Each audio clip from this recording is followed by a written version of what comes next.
Hello students, in the last class we were discussing about the basics of solar PV systems, and today I am going to continue the same topic.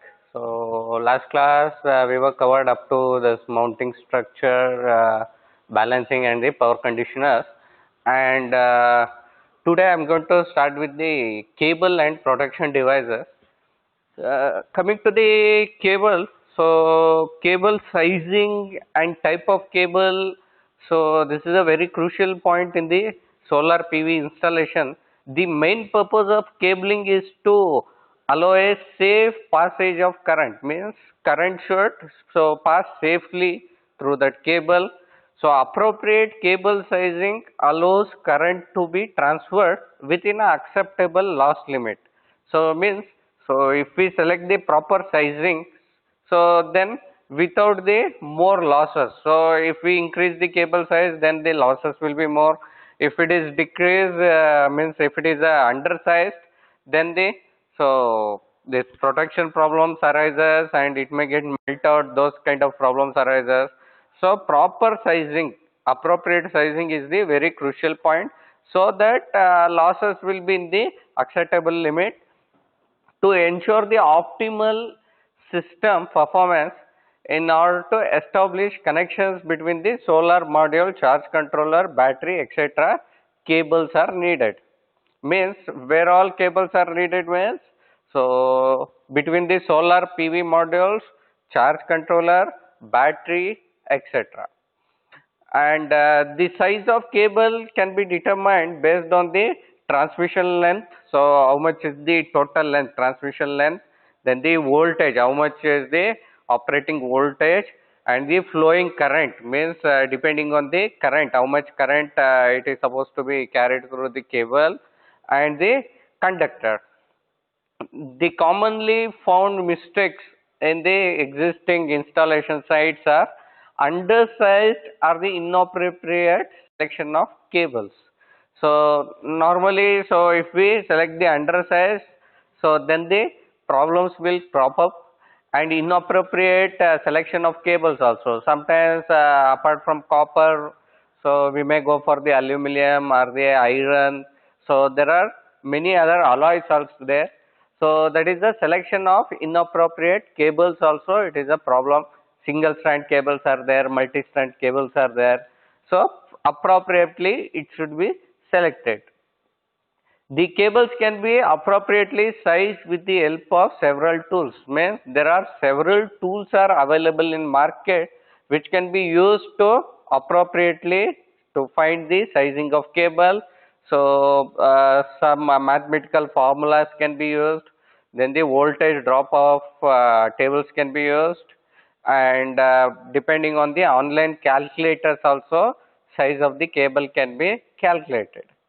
In addition to appropriate sizing, selection of relevant type of wires is also important in the case of solar PV applications. Means type of wire also, it is also very important along with the appropriate sizing. Means sizing and the type both are the crucial point. So for the outdoor application, UV sterilized cable must be used.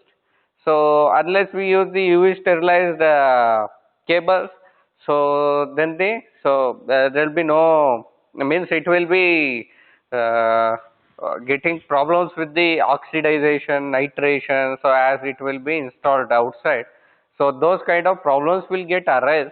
So if it is a UV sterilized, we can avoid those kind of problems. While normal residential cables can be used in the indoors, means normal residential cables are sufficient for the indoor installations of the solar, and this ensures the long term functioning of cables and hence the reduction of the system ongoing maintenance. Means for the outdoor if we use the sterilized, and for indoor normal cables if we use, and the proper sizing, proper type if we select, then we can ensure the long term functioning, means life of the cable will be increasing, and then reduction of the system maintenance, means the so regular maintenance of the cable also can be reduced. So that is the meaning of this. And then the next crucial point is storage. So storage means here for storage we can use the batteries mainly all over the world. So for the storage we are using only the batteries. In the place of batteries we can use the even the pump storage system, hydro systems. So those kind of systems also can be used. But in the solar mainly, so these battery systems will be used especially for the off-grid and critical application. For on-grid applications, there is no need of battery. Means directly if we are connecting it to grid and we are transferring the generated power, means there is no need of batteries. If it is a off-grid, means we are not transmitting that to the grid means, so then the storage systems are required, and most common medium of storage are lead acid batteries. Means in the solar applications, so mainly we are using the lead acid batteries. There are many batteries are available, nickel cadmium metal halide or the lithium ion batteries. So but for the solar installations, lead acid batteries are always preferred. And presently researchers are going on the field of the lithium ion batteries. So lithium ion batteries, main disadvantage of lithium ion battery is the price. So if we use for the solar system and if we want to install for megawatts of power, then it becomes the inappropriate there because the cost will be increasing too much, lithium ion. So they will be using the lead acid batteries. And then there are some research is going on using of the fuel cells in the place of the batteries also. And one of the most expensive components in the solar PV is the battery. So always, so if we consider one entire solar plant, so or the solar PV system, so most expensive part in that is the battery. Undersizing of the battery will become more costly, so more costly as the battery life cycle is significantly reduced. Means if we use the undersized, so more number of charging and discharging cycles will be happening. So if more number of cycles are getting covered because of the undersizing means, so then definitely the life of the battery will get reduced. So again in a short time again we supposed to replace with the another battery, that will be the problem. So for the 1 megawatt plant, so definitely we should go for more than 1 megawatt capacity battery. So if we use the 1 megawatt, so in a day if we are generating the 10 megawatts of power or the 7 megawatts of or 8 megawatts of power means, so 8 times or 10 times that cycle will be repeating. So that is the problem. So if we use the bigger size, then so we can reduce the number of cycles. So that is the meaning of this. So so this parameter will be calling it as the depth of discharge. So that is the percentage depth of discharge. So higher depth of discharge means, so significantly, so the life of the battery will be getting decreased. And then this can be avoided by carefully sizing the battery according to the C rating. So there is one component C rating, so it is available in the net. So if we go through the C rating and if we carefully so decide the sizing of the battery, how much capacity battery is required, so then we can avoid all these problems. It signifies the maximum amount of current that can safely withdraw from the battery, means that C rating. Okay, C rating, so it signifies the maximum amount of current that can be safely withdrawn from the battery to be provided to adequate backup. Means so how much current we can withdraw, means the discharging current, so everything it will be mentioned in the C rating. A discharge more than the C rating may cause the irreversible capacity loss due to the fact that the rate of chemical reaction. So means battery life mainly depends on the chemical reaction. So charging or discharging, it happens through the so chemical reaction only. So inappropriate are the more current. So if we discharge, so if it is more than the C rating, then the battery life will be it will be reduced. So always we should select the battery size depending on the C rating. And then next is derating factor of the BOS, depth of charging. So we call, plays a significant role or the important role in boosting of the overall efficiency. Means this derating factor, if we consider, we can increase the overall efficiency of the solar PV system. The derating factor can be calculated by multiplying BOS components. So that is the derate factor. As per the survey, overall derating factor is 84.5% at the STC. So, and with the good selection and the installation practice, the overall losses of the BOS can be limited to the 15%. Means 84% efficiency we can get from the battery. So the losses can be reduced to only the 15%. So poor practice, so it will lead to the 54% or even the less. So means the 46% losses also can happen. So in the poor selection, so in order to increase the efficiency, we should consider the derating factor and the C rating. And then the next is, photovoltaic system total cost overview, means how to calculate the total cost of the solar photovoltaic system, and factors affecting the PV system cost and feasibility are, so there are many factors are there, one by one we can discuss. That is the grid connections, whether it is a off grid solar PV or the grid connected. So that is also first and foremost crucial thing in the overall cost of the project. So if it is grid connected system, do not need of batteries. So directly we will be sending the generated power to the grid. So there is no need of battery. So the overall initial cost will be getting reduced. And if it is a off grid type, so then we require the batteries. So then are the standalone systems.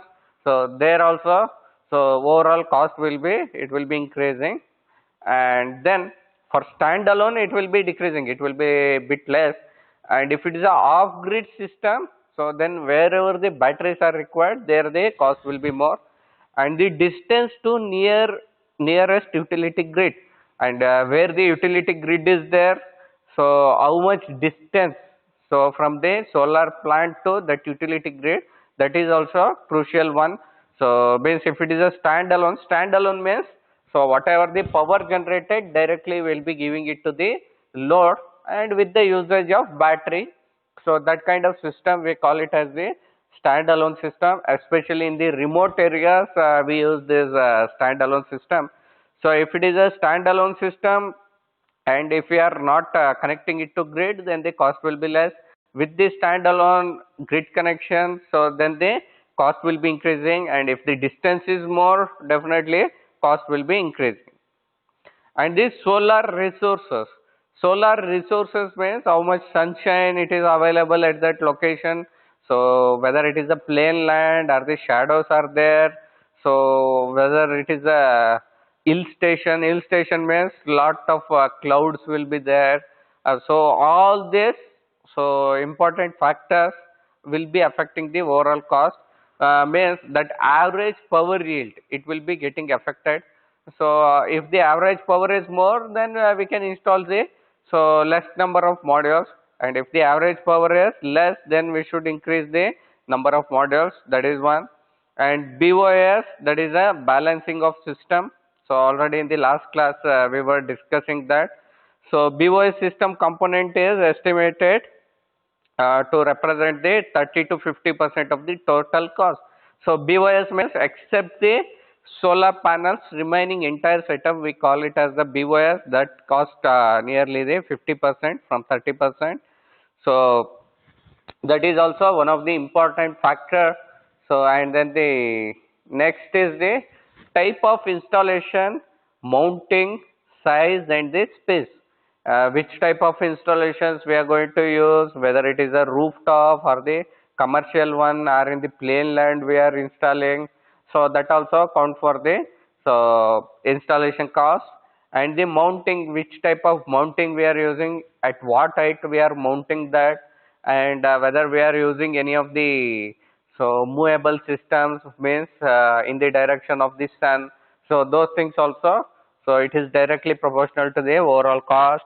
And this size and this space, size and this space also, it is also directly proportional to the overall cost of the system. And the module technology, which type of technology so we are going to use, that also it accounts for the overall price. Module accounts for the 40 to 50% of the total system cost. So that is the solar PV modules.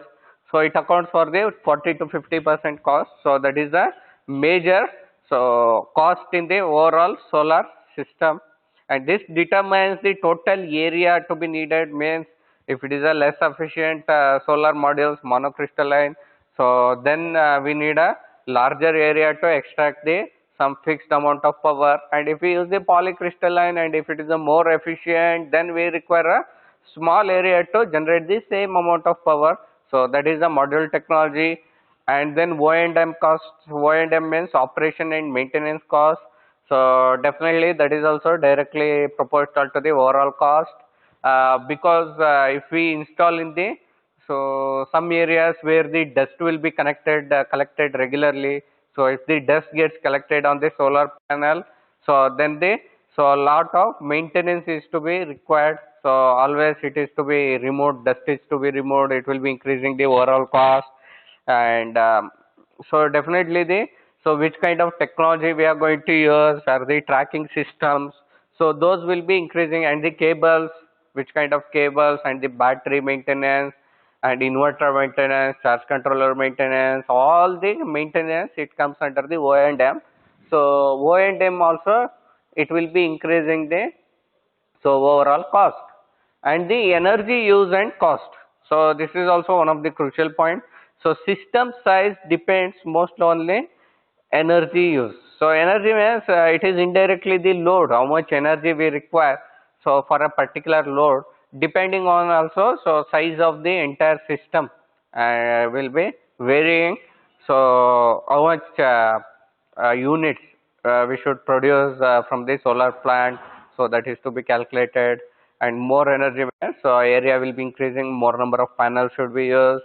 So that is a directly proportional to the overall cost. Reducing the energy consumption directly reduce the initial cost of the investment. Means so if we use the lesser energy, and if we reduce the total load or total energy required, so then cost will be getting reduced automatically. And PV system can be cost competitive in locations with higher energy prices and net metering programs. And net metering, already you may be knowing, so net metering means so whenever we have the excess energy, so we can give it to the grid, and how much energy we are going to provide, so from that we can get the money, so that we call it as the net metering. And if the energy prices are more, so in some states energy prices can be more, and in some states it may be less. Wherever it is a more electricity cost or more energy bills, so there we can get the more revenue. And so that is also crucial point, or the crucial factor. And the indirect benefits, that also counts for the this overall cost, that is a emission reduction. So because of the emission reduction we can get the carbon credits, and from that also we can get the earnings. So those are the indirect benefits, and that also it will be directly proportional to the overall cost of the, or the total cost of the PV system. So we were discussing about this photovoltaic system total cost overview, and we were discussing about the factors which affect the overall cost. And now next, so very important part of this unit, type of PV systems. How many types of PV systems are existing presently? Those are to be discussed in this. There are many type of PV systems are there. So one is a grid connected solar PV system. So I will directly demonstrate you through the block diagram. So grid connected means whatever the power we are generating, entire power will be transmitted to the grid. So that we call it as the grid connected system. So if it is the grid connected solar PV, then the batteries are not required, means directly, so whatever the power is getting generated, that we are transmitting it to the grid.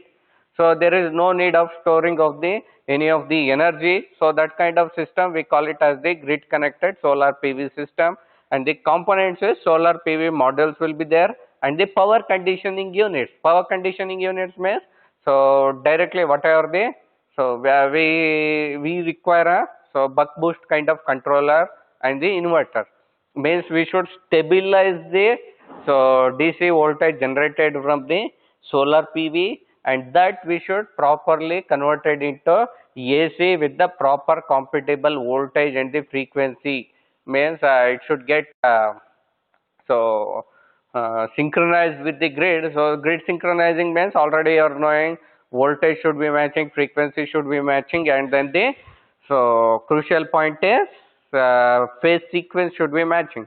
So if all the parameters are matching, so we can integrate with the grid. So that is what we are showing in this. So that is solar PV modules, power conditioning unit, and then it will be connected to the grid distribution panel, so AC grid. And then second type of solar PV system is standalone solar PV system. So standalone means there are two types of standalones are there. So we can call it as just like whatever we are using in the rooftop. So that we can call it as a, so standalone. So we are not connecting it to the, so grid, but directly whatever the power it is going to generate, so we are going to use it. So it may be DC loads or the AC loads, so that generated power directly we are going to use. That we call it as the direct coupled solar PV system. So cost of this kind of system is very cheap compared to the other kind of system. And then second type in this is, so that is the standalone PV system with battery storage. So in the previous block diagram, so means the, so above block diagram whatever we are discussing, that is without the battery, and the below diagram it is a with battery, means solar PV array will be there, charge controller will be there, from the charge controller battery, inverter, and the AC load. AC load means it can be grid or the AC loads. And then next is the DC load. And here, so what we are going to do is, so always we will be satisfying the full DC load, and the excess power available, so that will be transferred to the, so battery, and it will be stored, and whenever it is required it will be utilized in the AC load or in the grid side. So means, so DC directly we will be using, and the excess power, so it will be stored and it will be utilized in the AC loads.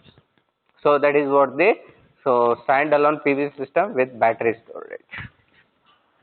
And PV hybrid system, so PV hybrid system means it is a hybrid system. Hybrid means, so I will demonstrate here with this solar, so it can be diesel generators, wind turbines, or any grid supply, means, so solar with the grid also can be used. So that also we call it as the hybrid. Solar with the diesel, that also we call it as the hybrid. Solar with the wind turbine, that also we call it as the hybrid. Hybrid means, so there will be no interruption of the any of the power supply. So without uninterrupted power supply we can get from the, so hybrid, and it can be made dispatchable. Dispatchable means continuously, so we can get the power. There is no need of much bigger size batteries in this kind of applications. So this we call it as the hybrid. So need of hybrid is, so if we come to solar and diesel, so depending on how much power solar is going to produce and how much is required, so remaining power it can be generated by the diesel generators. And wind means, during the daytime solar will be generating the more power, and during night time wind will be generating the more power.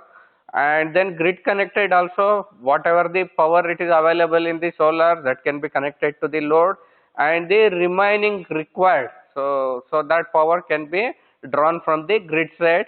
So that is what this.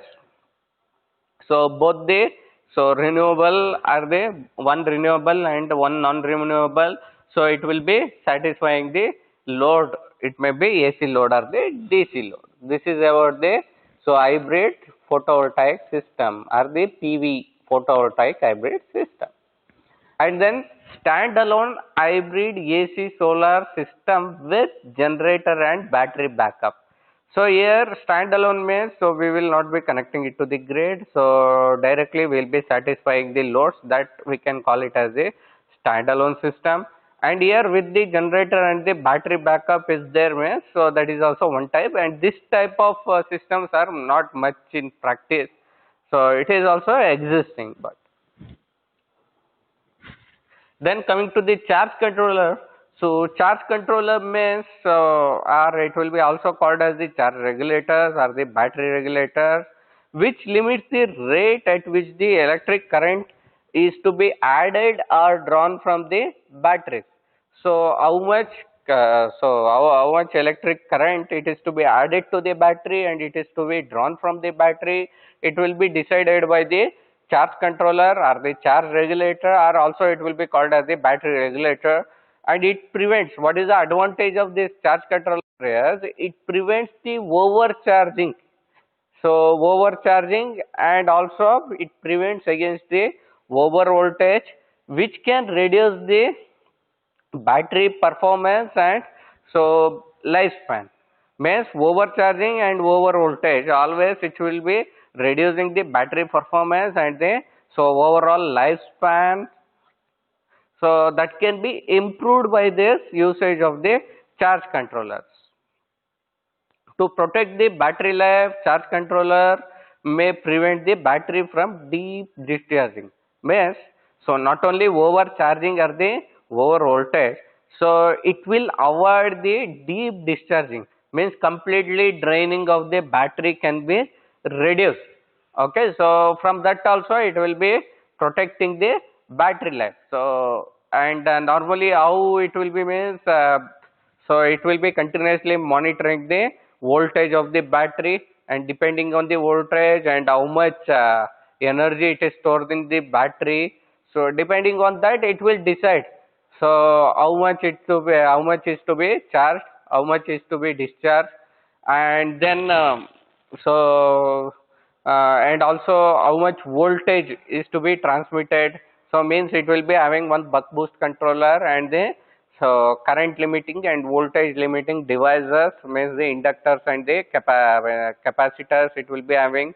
So by the usage of that it will be controlling the overcharging, over discharging and the over voltage.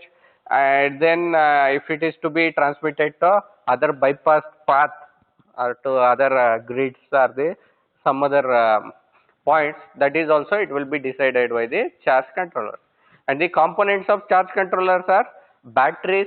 So batteries in the PV system, so batteries already we have discussed, so it will be used for, so to store the, so generated power or the generated energy. And then coming to this features of the batteries, so that is, these are the main functions or the features of the batteries: energy storage capability and anatomy. So means energy storage can be done, and then the autonomy will be there. So means when to discharge, when to charge, so that will be option will be there. So that is a means we can control the battery parameters, that is the meaning of that. So that is the first function. Voltage and current stabilization can be done, so that is a second function. So it requires for the smooth operation. And supply surge currents can be avoided, so that is a another function of battery and the charge controller. And next is, so means these are the main functions, that is the energy storage capability and the autonomy, and then the voltage current stabilization, then the supply surge currents. Okay, and then coming to the battery type and classification. So coming to these battery types, so it can be, so from the same manufacturer, one company can manufacture the same capacity batteries with the different characteristics, different voltage and currents. but the function will be same, and the different manufacturers will be there, different type of technologies will be there. So depending on that, there are many type of batteries are available. So it can be lead acid batteries, or it can be metal halide batteries, it can be fuel cells, or it can be, so this lithium-ion are the, so metal halide. So all these are the different types of, so batteries, and broadly it will be classified into two types, that is the primary batteries and the secondary batteries. Okay, coming to the primary batteries are non-rechargeable, but they can store and deliver the energy. Okay, means these batteries are non-rechargeable, means it is not possible to recharge, but it can store and deliver the electrical energy for a short time. It can store and it can, so deliver, but recharging is not possible. Okay, so that is about the, so primary batteries, means one time it can be charged and one time it can be discharged. So carbon zinc lithium batteries are the primary batteries, commonly used primary batteries, and primary batteries are not used in the PV system because it cannot be recharged. So whatever the battery cells we use in the daily life, no, so those are the primary batteries, so it is not rechargeable. And then coming to the secondary batteries, it is possible to recharge these batteries. Lead acid batteries will be used. So it will be having the battery cycle. Several times we can charge it and several times we can discharge the batteries. The batteries can be selected based on their design and performance characteristics. So unless we know the design and the characteristics, so it is not possible to decide the type of the battery and the size of the battery. And the PV designer should consider the advantages and the disadvantages of the battery based on its characteristics and with respect to the requirement of the particular applications. Means for a particular application, so which kind of characteristics are required, then which kind of advantages, disadvantages that battery should be having, depending on that, so that type of battery should be used. So means always the, so the PV designer should be knowing all these things. Some of the important parameters to be considered for the selection of battery are lifetime, deep cycle, performance, means during the deep cycle, deep discharging, how it performs. So, and then tolerance of the high temperature and overcharge and the maintenance and the many others. Means these are the parameters we should consider while selecting the type of the battery and the size of the battery. So that is the life cycle, deep cycle performance, tolerance to high temperature and overcharge, maintenance, and etc. Many others and many others. Then coming to the battery charging. So in standalone PV system, the way in which the battery is charged are generally much different than the charging methods battery manufacturers use to rate battery performance. And manufacturer, if they rate this battery will be performing like this, in real time in the standalone PV system it will be behaving in the other way, means exactly it will not be performing in the same manner. That is the meaning of that. The battery charging in the PV system consists of three modes, that is the battery charging, normal or the bulk charge, means normal charging or the bulk charging. So and the finishing and floating charge are the equalizing charge. So these are the three modes. So then coming to first one, that is a bulk and normal charge. So in this initial portion of charge cycle performed at any charge rate, and it occurs between the 80 to 90% of state of charge, means 80 to 90%. So charging should be done, means state of charge will be done here, and this will not allow the cell voltage exceed the gauging voltage, means so voltage exceeding the voltage it will not allow in this. So normal charge, so we can classify in this mode. Float and finishing charge means this is usually conducted at the low and medium charge rate. So low and medium charge rates will be classified in the float and finishing charges. And then last is the equalizing charge mode. So in this it consists of the current limiting charge to higher voltage limits, means it will consider the current limiting charge, current limiting as the current as the crucial point with respect to the higher voltage limits. So depending on that it will be charging. So these are the three modes of charging, so which we can use. So that is depending on the application, bulk or normal charge also can be used, or float and finishing. If it is a low or medium voltage, we can use the float or finishing charge, and equalizing charge also depending on application we can use for the higher voltages. And this is about the battery discharging. So battery discharging, so we should consider the depth of discharging. So always, so while considering the overall performance, we should consider the depth of discharging, means how much. So suddenly deep discharging is happening, or whether it is higher or less. Always the, so DOD, that is a depth of discharge, should be, so it should be lesser. So if it is a high value, means again, so it will be reducing the battery cycle. So always this depth of discharge is a so crucial point. And we should be knowing allowable DOD. So how much maximum we can allow the depth of discharge, that we should be knowing. So from that performance can be improved. And the average daily depth of discharge also should be knowing. So if we know the average, so we can increase the overall performance of the system. And state of charge also should be knowing. State of charge is defined as the amount of energy as a percentage of energy stored in the fully charged battery, means it is a percentage of amount of energy stored. So with the, so means by considering the fully charged, okay, that percentage. So how much percentage that battery is full, so that we call it as the state of charge. And autonomy also, so how it behaves, so all these things we should be knowing. And then self discharging rate also we should be knowing. So that is corresponds to the leakage of batteries, so during the open circuit. And the battery lifetime we should be knowing. Temperature affects how it behaves with the temperature. So what is the optimum temperature, what is the operating temperature, that we should be knowing. And the cooling effects will be increasing the efficiency sometimes. So always the battery cooling should be done properly. And the effects of discharge rates also we should be knowing. So if it discharge at the higher rate, how it will be affecting, lower rate, how it will be affecting, that we should be knowing. Then the corrosion effects, how it will be affecting the battery life, that also we should be knowing.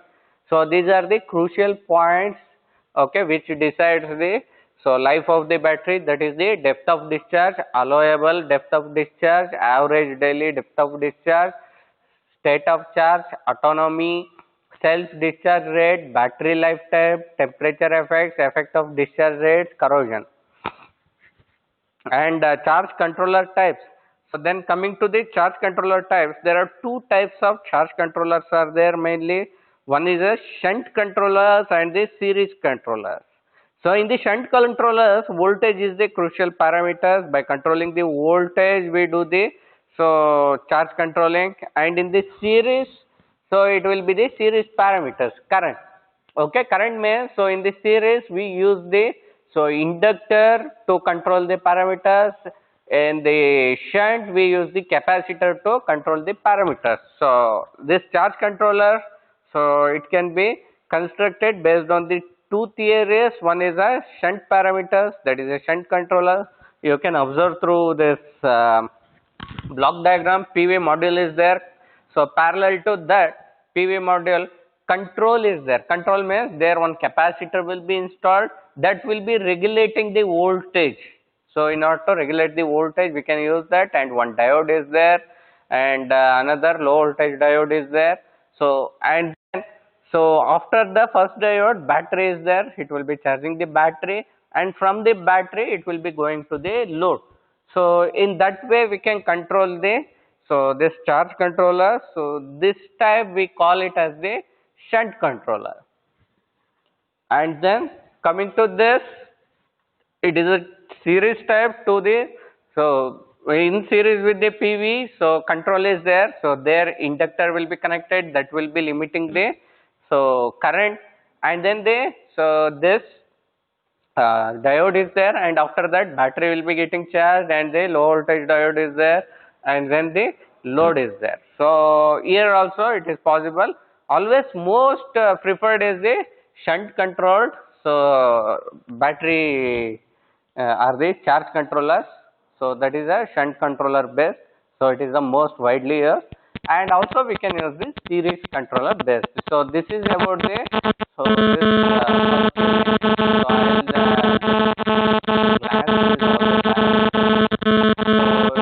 unit one is the introduction to solar PV. So in this we were discussing about the basics of solar PV. So how the solar arrays, how to consider the solar modules, what is the MPPT, what is the need of inverter, battery, all this, what is the BOS, balance of system, that also we were discussing yesterday. And then solar module performance measurement, how to find out the performance measurement, that also yesterday we were discussing which all the parameters should be considered for this. And then these are the following factors to be considered, that is the characterization of solar cell electrical performance, degradation factors related to the array design, then the assembly, conversion of environment considerations into solar cell operating temperatures, and fourth point is array power output capability. For the following performance criteria determines the amount of PV output. So means all these four parameters it accounts for the overall PV output.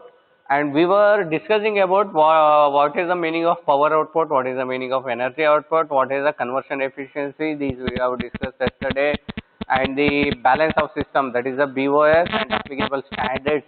So which standards we should be using, so for the inverter, batteries, then the combiner box, tracking system, mounting system, and the PV modules, testing and certification, which standard should be used, that we were discussing yesterday. And how to select the mounting structure, which all the factors should be taken care, that four parameters, durability of the design, tilt angle, orientation, and PV array shading, this we were discussing yesterday.